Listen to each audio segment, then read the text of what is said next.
Hear the Holy Gospel of our Lord Jesus Christ, according to John. Glory be to thee, O Lord.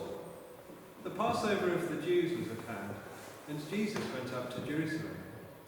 In the temple he found those who were selling oxen and sheep and pigeons, and the money changers sitting there. And making a whip of cords, he drove them all out of the temple, with the sheep and the oxen.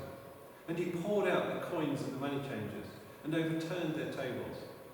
And he told those who sold the pigeons, "Take these things away, do not make my Father's house a house of trade." His disciples remembered that it was written, "Zeal for your house will consume you." So the Jews said to him, "What sign do you show us for doing these things?" Jesus answered them, "Destroy this temple, and in 3 days I'll raise it up again." The Jews then said, "It has taken 46 years to build this temple, and will you raise it up in 3 days?" But he was speaking about the temple of his body. When therefore he was raised from the dead, his disciples remembered that he had said this, and they believed the scripture and the word that Jesus had spoken. Now when he was in Jerusalem at the Passover feast, many believed in his name, and they saw the signs that he was doing. But Jesus, on his part, did not entrust himself to them, because he knew all people, and needed no one to bear witness about man, but he himself knew what was in man. This is the gospel of the Lord. Praise be to thee, O Christ. So please be seated.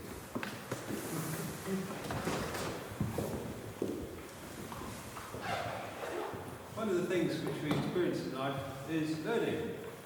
There are two vivid experiences of learning which sort of made an impact on me at the time. One was when I was working with my father-in-law. We had this old lorry, a 10-ton lorry which we used for hauling rock and lime and stuff. And it was a bit old and a bit broken, a bit worn out. Periodically bits of it would drop off or pack in. And so we'd have to fix them. One day the diff packed in, the differential. So he said, "Well, do you want me to fix it?" I said, "But I don't know how to. I've never done this before." So he said, "Work it out then." "Oh, thanks." Okay. So I swept down the workbench in the workshop, put the differential on it, got a pot of diesel and a paintbrush so I could wash everything off as I took it off. I then started to take it all apart. So I took it all apart, laid out the parts, brushed them all with diesel, laid them out on the bench. I couldn't work out what was wrong with it, so I put it all back together again, and it worked. So I still don't know what was wrong with it, but it did work. And just taking it apart methodically, I could work out how to then put it back together again, which was a relief. Kind of embarrassing if you get some bits left over, isn't it? But then, completely different experience of learning was when our child, Hannah, was born, our first one. Neither Nikki nor I really thought much about babies before we had one. In fact, we hadn't thought anything about babies until we had one. So it was a bit of a shock, really, when the first one actually arrived. It was kind of, "Oh, what do we do now?" And Nikki was a bit kind of freaked out by the whole thing, actually. She just kind of went to bed and stayed there for a couple of weeks to kind of get over the emotional kind of trauma of it, I suppose. It was overwhelming. So the midwife sort of helped us to sort of tidy up afterwards. And I said, "Well, what do I do now?" She said, "What do you mean?" I said, "Well, what do I do with a baby? I've never seen a baby before. And what do I do? I have no idea what to do with this thing." "Oh," she said, "there we go. Well, let me show you." So she said, "Right, we'll put some water in the bath." So put a bit of water in the bath. No, too hot, too cold, so it's just kind of tepid. So right now we've got a sponge thing. You just put the spongy thing in the bath. There we go, that's right. So just lay baby on top of the spongy thing in the bath. There you go, right, splash it over with water. There you go. Bit of baby soap. Sort of soak her all over. Right, there you go. Splash her again, rinse it off. Pick her up. Back her in the towel. Dry her off. Put a nappy on. Terry nappy. Pin. Don't put it to the skin. Wet pants. Grow thingy, put over everything else, little bits, and a little cap, wrap her up in a blanket, put her in the cradle. There you go, all done. That's not so bad. I could do that. Scale babies are actually quite simple, they're actually quite straightforward. It's completely unnerving just to be handed one, so I've got the faintest idea, and you obviously just can't take it apart like a differential, can you? It's just not going to work. But so you've just got to have a different kind of approach to the whole thing. And to be honest, the baby thing I found more perplexing than the differential. I honestly had no idea what to do with the baby. It's just baffling. So someone needed to explain it to me. And then when it was explained, it all made sense. It was fine. And what I found was actually newborn babies are actually very simple to deal with. Very, very straightforward. They just get more complicated as they get older. Now Hannah's in her 20s, she's more complicated than ever. But she's still alive, which is good. So there are some things I think which you can kind of work out for yourself, and there are other things which basically you need to be told. I mean, on earth, that depends on our temperament. But I think that's basically what Paul's point is about the wisdom of God and the wisdom of men. There are some things you can work out for yourself, and some things you need to be told. Some things have to be told us, otherwise we really would not know them. I mean, if I was a bit more clued up about babies, I probably could have worked out that for myself, but in my case, I really hadn't got a clue. But some things really do need to be told to us, otherwise we really would not know them. In the Gospel of John, there's that phrase, the light shines in the darkness, and the darkness has not understood it. And there's a kind of meaning to the word understood. It might be interpreted as meaning something like grasped it, or mastered it, or commanded it, or something like that. And if you think about knowledge in that sense, when you kind of know something, you can kind of get a grip on it, you can kind of hold it, you can measure it, you can weigh it, you can assess it, all that kind of thing. You can see the scope of it. There's always some unknown quantity to it, but you know the limits of it, roughly speaking. So whether it's babies or differentials, you know roughly the parameters you're dealing with, that kind of thing. But God has no limits. And therefore there are aspects to the knowledge of God which simply are unknowable. They cannot be known. And so if we try to get a grip on God in the same way that we get a grip on a differential or a baby, whatever we've got a grip of is not God. Because God, by definition, is not something we can get a grip on. Because if we get a grip on it, whatever it is that we're holding, it's not God. And that's partly, I think, the meaning of the second commandment. You shall not make for yourself a carved image or any likeness of anything that's in the heaven above, or the earth beneath, etc., etc., etc. It's emphatic that we don't make the image. To put that into a slightly more abstract way, whenever, if you like, you speculate about God and decide for yourself what God is like, you are in fact creating an image. You're making something. So therefore, God is not to be known by what you might call speculation. Because if we're speculating, we're actually crafting something with our minds, with our faculties. Therefore, God, says God, is something that He tells us. So that means we know God, not because we've worked it out, but because God has told us. If we think we know God because of something we've worked out, we know by definition it cannot be the real one. Because the darkness has not understood it. So God's whole tilt of this whole 10 Commandments, it's interesting as I was sort of pondering these words, it's a bit like the Lord's Prayer. The more I think about it, the more I find in it.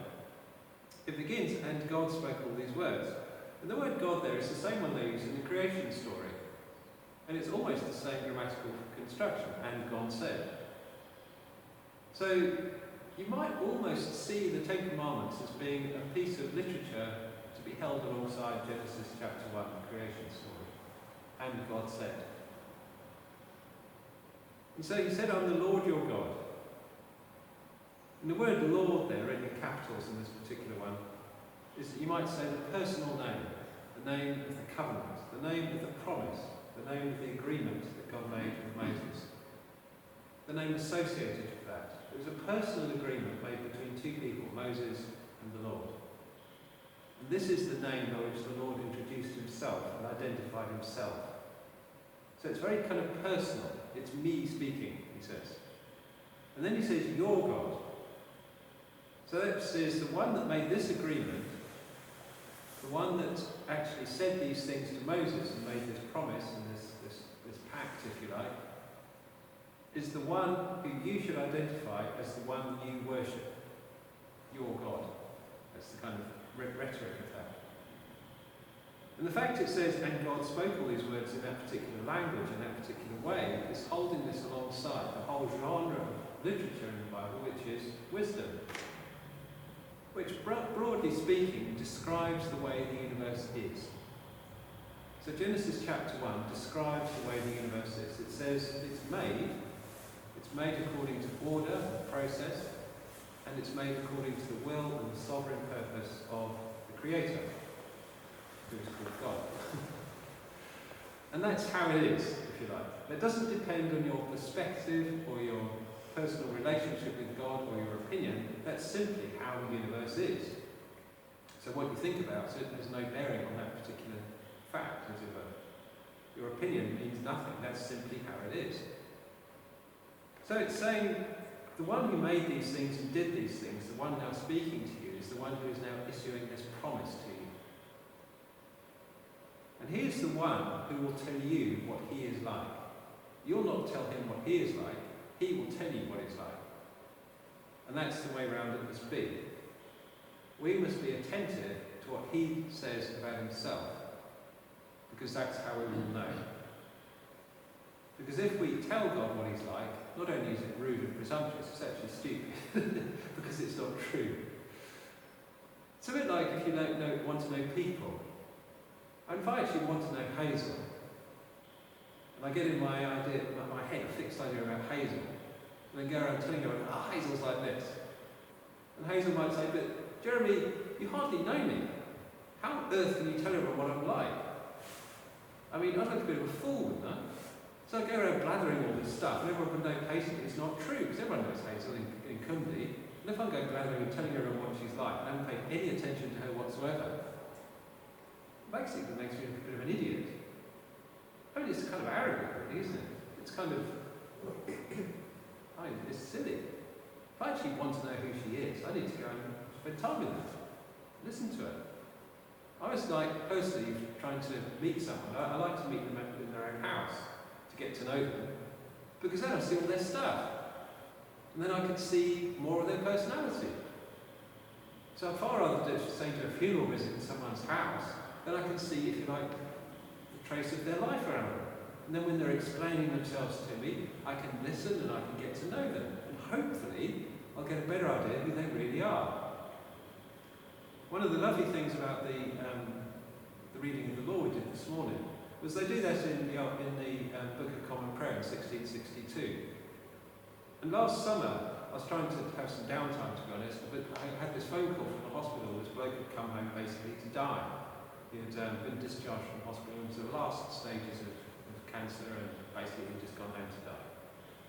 And he wanted the vicar to go and call on him. I'd never seen him before, but he decided in his last days he wanted a bit of something. So I went up, and he wanted the Book of Common Prayer, 1662. It's the one he grew up with, and he knew the words by heart. And then it includes that section of the law. And as I read it out to him, I could see his lips whispering, because he knew all these words by heart. And he was saying them to himself as he was lying on his bed. And it was interesting because his face was absolutely beautiful. As he was dying, he was just becoming so kind of serene. He was almost radiant. It was incredibly touching. I went to see him several times before he finally passed. But the reading of the law and the whispering of his lips and the serene, calm look on his face made a real impression on me. Obviously, I hardly knew him because he was barely able to respond to me. But I kind of met in that kind of common experience of sharing that thing together. And so, Paul, I think, is very keen for us to pay attention to this basic fact that it's the Lord, our God, who tells us what he is like and what he will do. And that this is not something that we can work out for ourselves. Some things we can work out for ourselves, and it's a very practical and sensible thing to do, such as differentials. But sometimes we need to know our lack of wisdom, in which case I simply ask the midwife, what do I do next? And she is most helpful and obliging. But in the same way that if we wish to know someone, we must be attentive to them. If we wish to know the Lord, we must be attentive to him, and not be so presumptuous to tell him what he is like. I always feel self-conscious when talking about these things, because I think he's actually here. He's actually listening as I say this. And a part of me wants to kind of cringe and think, oh no, what happens if I make a complete fool of myself? What happens if I'm saying something which is just not true, which is like absurd? And then I think, but the Lord is kind. He's compassionate. I know that because he's told me. And so even if what I'm doing or saying isn't always that great, he at least is kind about it. He's going to be nice about it. And so, at the heart of this message of the gospel is the idea that we cannot possibly understand what we actually need the Lord to do for us and how he will do it. And as we discover both our own neediness, if you like, the depths of our neediness, if we persevere in actually trying to be good, in actually trying to make ourselves better, we'll discover those parts of us which are just so hard and intractable, and then realise how difficult this is. And then we'll realise how great is the Lord's compassion as he will meet us in all these ways. He will never run out of patience with us. He'll never lack compassion for us. He will never, if you like, be exhausted with us. So long as we keep applying ourselves back, he will always come to meet us. And this supremely is evidenced in Jesus' death on the cross. But that is how he came to meet us. In the end of this reading from the Gospel of John, Jesus, foretelling his own death on the cross, in 3 days he will rise again. To the complete bemusement of everyone around him, which is the usual symptoms. But the natural thing for them, who were impressed by him, was to try and make him king. And this happened a couple of times. It says many believed in his name when they saw what he was doing. People were impressed. And there's another time after the feeding of the 5,000 that said they wanted to make him king by force, but he just eluded them. And so part of the tension of Jesus' life on this earth was to deliberately not fulfill their expectations for what people thought they wanted to have. What they thought they wanted was a capable politician, was a good ruler, was a good, capable high priest who would do properly what people should be doing anyway. But that is not his plan. He was not going to be the ruler, the king, the prince, the president, the politician. He wasn't even going to be the functionary in the temple or the synagogue. He was simply going to be a man. And he'd be none of those things. He'd have no actual official position on the earth at all. He wouldn't even be a small landowner. He would simply be a man on the earth. And if you like, in the peculiar circumstances of his actual death, it made no sense to his friends. It just didn't make any sense at all. How can you do this? In the garden, Peter whips out his sword to save him, and Jesus says, no, not now. And I think it must have just freaked them all out, basically. When Peter just ran away, and when John ran away, leaving his clothes in the guard's hands, he must have just thought, they must have been just so confused. What on earth is going on?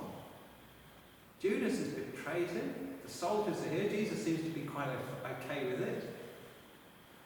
Other times when people had tried to mob him or tried to stone him or whatever, he had either just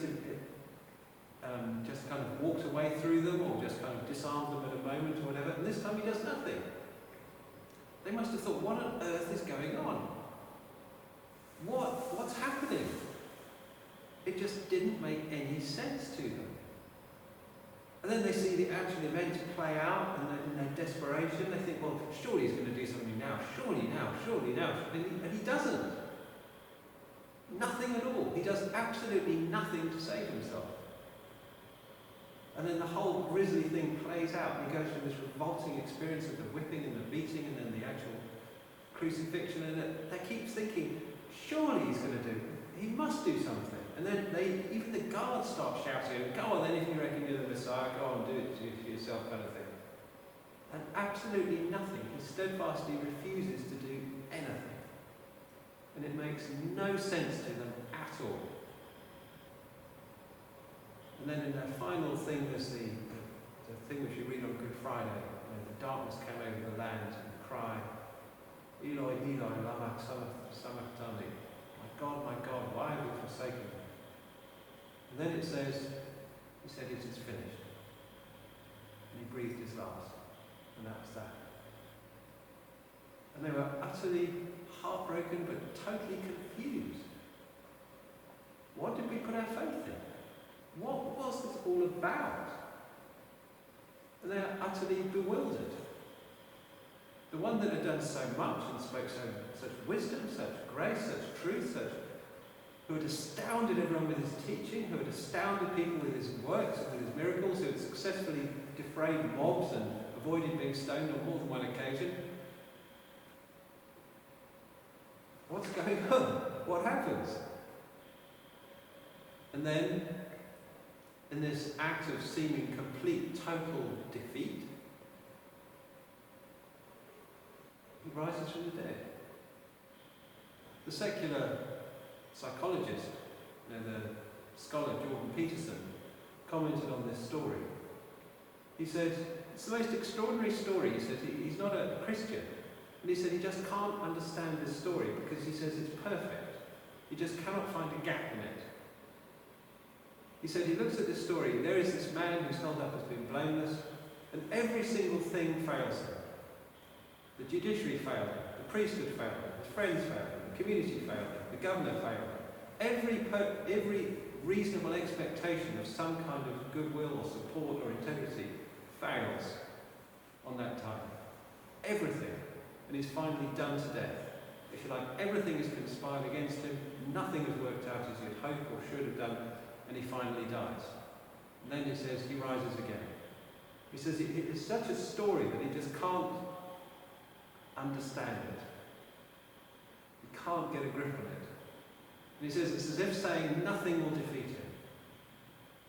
If you wanted to put Peterson in a philosophical box, you might describe him as an existentialist. He talks about the catastrophe of life. But it's as if saying nothing ultimately will defeat. Nothing would actually have the final word on it. So his own message from that was, you stand up to the catastrophe of life, you never give in. He says you might not win, but you won't lose either. But that's not enough. That's not actually the fullness of the story. Because by this bewildering piece of folly by which Jesus allowed himself to be done to death, he actually neutralized death itself. He who knew no sin became sin in order that sin might die. He died that death itself might die.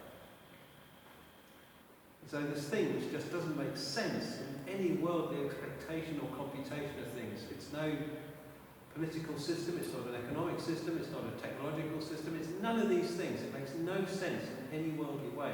This thing is actually the thing which will finally fix us. This is the wisdom of God. But it's the thing which we could only know if he told us. Because otherwise it makes no sense. It just doesn't, it's not something we could have worked out for ourselves. And so it says, but to those who are called, and he uses the phrase both Jews and Greeks, it just means basically everyone. Anyone. Christ, the power of God, and the wisdom of God. That is how the Lord, our God, demonstrates his glory and his power by letting his Son die. But then he's vindicated because he rose again for our salvation, for our justification. But our hope and our promise that the agreement he now makes with us is a promise that we too shall be like him. That this foolishness will become our wisdom. That this weakness will become our strength. we will remain as he is, undefeated by anything that the world can throw at us. And that is the gospel.